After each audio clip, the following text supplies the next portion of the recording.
Is microblading damaging to your skin or to your brow hair? That is a commonly asked question that I've been asked by many people, and I would like to make that video to kind of answer that question. Now, before I start, let me introduce myself. My name is Sanela, and I'm the owner of Maine, Lash, and I'm a licensed micropigmentation practitioner, licensed esthetician, and a certified microblading artist. Now, let's go back to the question. So, can microblading be damaging to your skin? Unfortunately, it can. Absolutely, it can be very damaging to your skin, or it can also, unfortunately, become a little bit more permanent than what you were expecting it to be.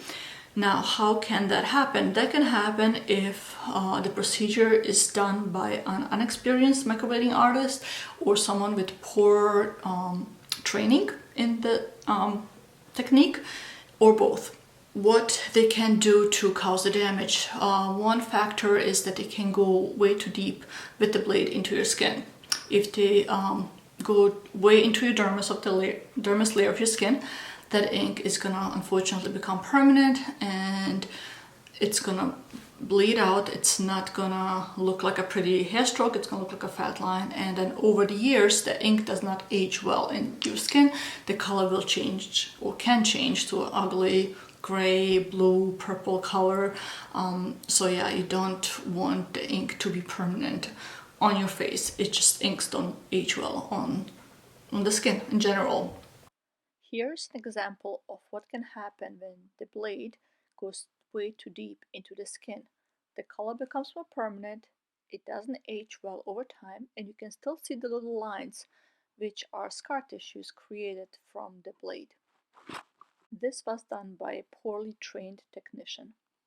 Yeah, so if the technician goes way too deep, and that you can tell that if they're going too deep, if the procedure is way too painful throughout. The procedure should not be very painful throughout. Now, some people are more sensitive, so it can feel a little pinchy to them, but most people, my clients, sleep straight through the procedure, or they'll feel a little scratch here or there, but it should not be like extremely painful. The technician is doing it wrong if it's painful too much. And if you're bleeding too much, again, that's another indication that the microblade is way too deep in your skin. There should not be any dripping blood. Blood gets to the surface of the skin but shouldn't be bleeding. So that's an indication that the technician is doing it all wrong.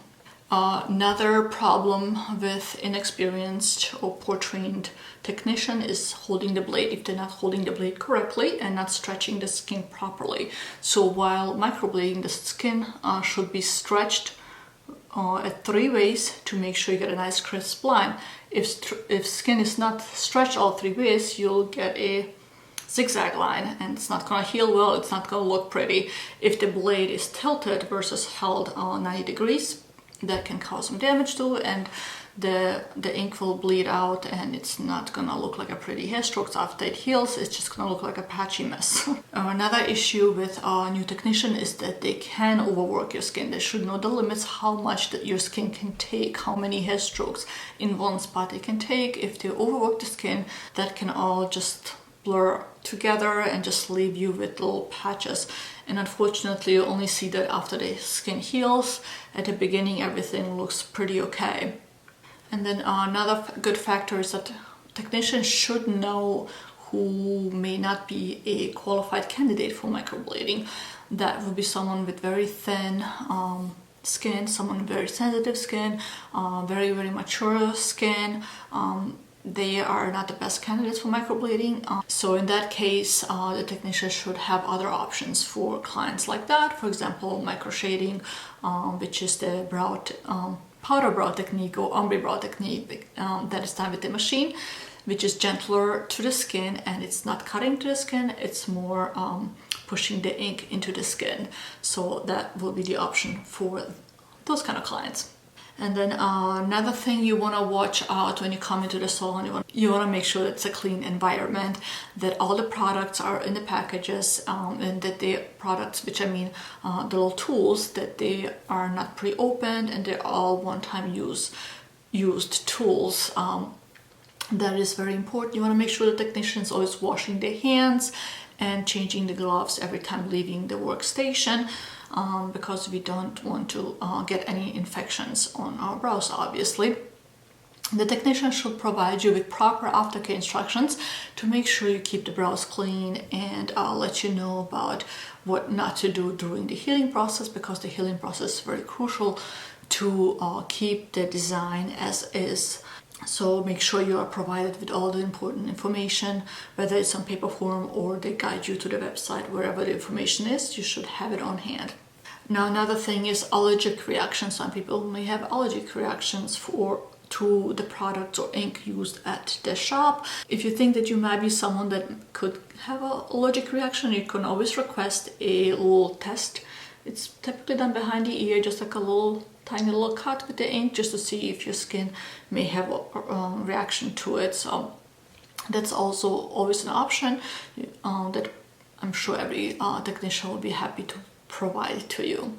When microblading done correctly, it is not damaging to your skin or to your eyebrow hair. Here's an example of combo brow that I have done to this client, and here is her healed results. Microblading should look super soft and natural. Let me summarize everything. So before you book a microblading appointment, make sure you do your proper research. Make sure you check for the artist's portfolio. You want to see a strong portfolio with many procedures under the belt. You want to also see if they have available photos of their healed brow results, because they are very, very important to see that the technician is doing the procedure correctly, if the brows still look beautiful even after healing.